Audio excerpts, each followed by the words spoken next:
Magandang hapon. Mabibilis na balita kasabay ng uwian, hapunan at pahinga.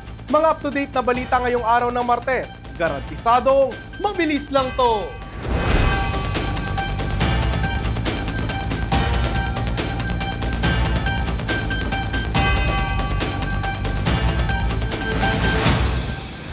Mga headlines ng mabibilis na balita. Heto na! Department of Education pinaigting ang kampanya kontra bullying. Child Protection Committees ikakasarin sa mga paaralan. Pangulong Bongbong Marcos nangako na pagbubutihin ang serbisyo sa mga Filipino abroad sa pakikipagpulong nito sa Filipino community sa India. Ilang insidente ng pamamaril na itala sa Zamboanga City. 2 guro sugatan matapos banggain ng kotse ang sinasakyang tricycle sa Makato, Aklan. At Eldar the Wizard nag-celebrate ng birthday kasama ang loyal guests ng Enchanted Kingdom. Isa sa mga krisis sa edukasyon sa bansa ang talamak na bullying sa mga eskwelahan. Upang labanan ito, ipinag-utos ng DepEd ang pagpapatupad ng Standard Anti-Bullying Policy sa lahat ng paaralan. Narito ang report. Lumabas naman sa CPLM tsaka sa PISA na yung laging nabubully, talagang bagsak yung points nila in math, science, and reading. Malaki yung impact talaga niya. May Singapore study that says that the loneliest students in the world are Filipinos. And that is also in the PISA data. The Filipino students feel that they don't belong and they are the loneliest. Pinaiigting pa ng Department of Education ang kampanya kontra bullying sa pamamagitan ng paglagda ni Education Secretary Sani Angara sa nirebisang Implementing Rules and Regulations o IRR ng Anti-Bullying Act of 2013. Sa ilalim nito, lahat ng pampubliko at pribadong paaralan pati mga community learning centers ay kinakailangang magpatupad ng Standard Anti-Bullying Policy. Ayon sa Second Congressional Commission on Education o EDCOM-2, lumalabas sa isang pag-aaral na nangunguna ang Pilipinas sa talamak na kaso ng bullying sa mga paaralan. Isa ito sa dahilan kung bakit mas bumababa pa ang antas ng pagkatuto ng mga mag-aaral. Ang nakalagay kasi sa anti-bullying law, which we authored, Congressman Patayo, is that each school is required to have an anti-bullying policy. Pero hindi sinasabi ng batas kung how strict they have to be, pero kailangan may policy sila. Pero ang problema, on the ground, very few schools have their own anti-bullying policy. Siguro sa DepEd, we will really track or monitor the compliance dito sa batas na to.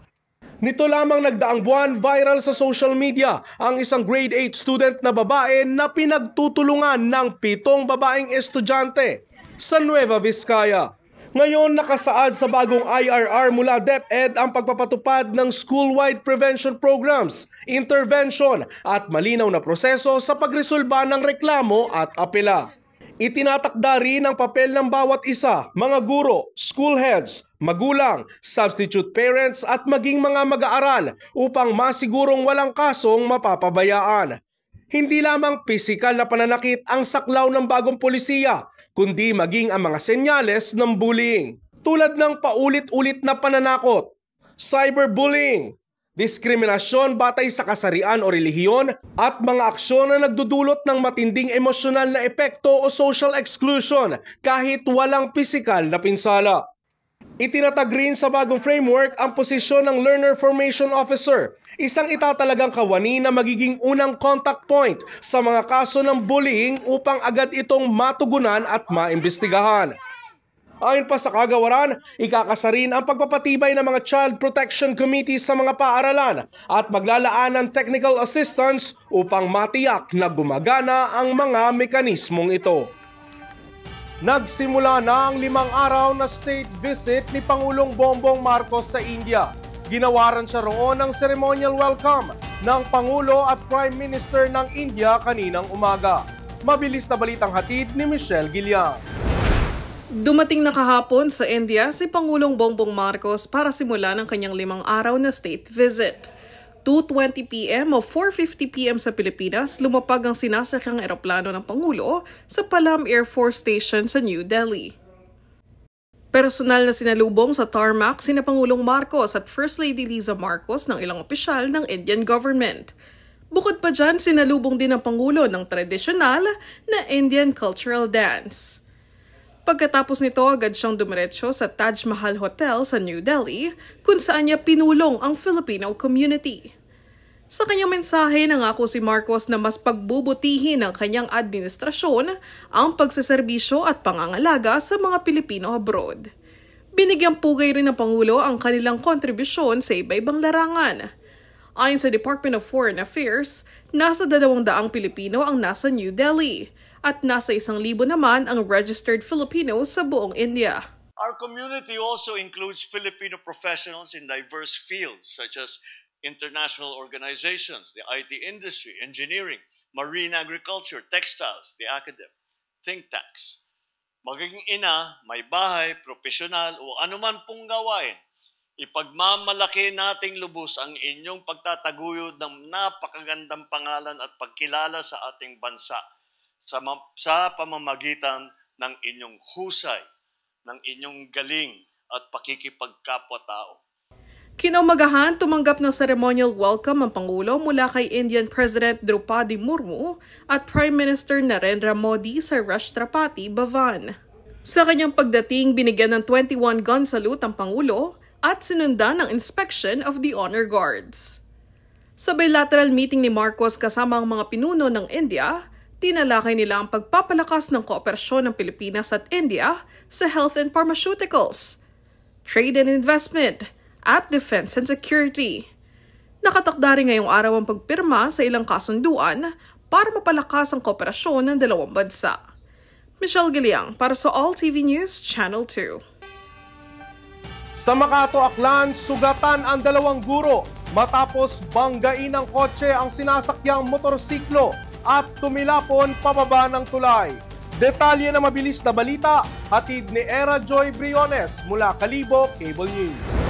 Nahulog sa tulay ang tricycle matapos na mabangga ng kotse sa may bahagi ng boundary ng Kalimbahan, Tina, Makato nitong hapon ng Lunes. Sa inisyal na impormasyon, minamaneho ang tricycle ng 56 anyos na lalaki, sakay ang 4 na guro na pawang mga residente ng Makato. Ang kotse naman ay minamaneho ng isang 36 anyos na lalaki kasama ang kanyang asawa at isang senior citizen. Kapwa patungong poblasyon Makato ang 2 sasakyan at pagdating sa nasabing lugar, nag-overtake ang kotse at aksidenteng nabangga ang tricycle. Sa lakas ng impact, dumiretso ang tricycle pababa ng tulay. 2 sa mga guro ang tumilapon habang nakatalon ng tricycle driver at 2 pang pasahero nito. Agad isinugod sa ospital ang mga sugatang pasahero. 2 sa kanilang nagtamo ng sugat sa iba't ibang bahagi ng katawan, habang ang tricycle driver at 2 pang sakay ay nagtamo ng minor injuries. Sa ngayon ay patuloy pang ginagawang investigasyon ng Makato Municipal Police Station ukol sa naturang aksidente. Era J. Briones para sa All TV News Channel 2. 2 insidente ng pamamaril ang naitala sa Zamboanga City, kung saan mga suspect ay riding in tandem. Detalye ng mabilis na balita, hatid ni Allen Barrera mula E-Media Zamboanga. Sugatan ang isang lalaki matapos barilin ng riding in tandem sa National Highway Sabana, Barangay Dita nitong Martes ng umaga. Nakilala ang biktima na si Samad Saam, residente ng Barangay Dita. Sa initial investigasyon ng Zamboanga City Police, sakay ang 2 suspect ng motorsiklo kung saan ang angkas nito ang bumaril sa biktima. Hindi naman napuruan ang biktima na agad dinala sa ospital. Stable na ang kalagayan ng isang vendor matapos masugatan sa insidente ng pamamaril sa Talabaan, Zamboanga City. Nakilala rin ang biktima bilang si Jomar Taha Majan, 40 taong gulang at residente ng nasabing barangay. Sa investigasyon ng Zamboanga City Police, habang nagpapagasolina ang biktima sa kanyang tricycle, agad siyang binaril ng hindi pa nakikilalang riding in tandem. Agad din siya dinala sa ospital matapos masugatan. Patuloy pa rin ang investigasyon ng otoridad para malaman kung ano ang posibleng motibo sa 2 insidente ng pamamaril. Allen Barrera para sa All TV News Channel 2. Nitong weekend, sinelebrate ni Eldar the Wizard ang kanyang kaarawan kasama ang loyal guests ng Enchanted Kingdom. Ibinahagi din ng EK ang ilan sa mga dapat abangan sa kanilang 30th anniversary. Nagbabalik para sa mabilis na balita si Michelle Giliang. Happy birthday, Eldar! Ang mega birthday bash ni Eldar started off with a bang. Simula pa lang kasi, pasabog na ang performance ng homegrown talents ng EK, ang all-female P-pop group nito na SMS. Remember that you meant to shine. The sun for the stars were made to glow from above. Shining bright, shining strong, all night and all day long. Mas lalo pang na-energize ang audience, lalo na ang mga kids, nang mag-perform ang premier all-male vocal group ng EK na Kingsmen.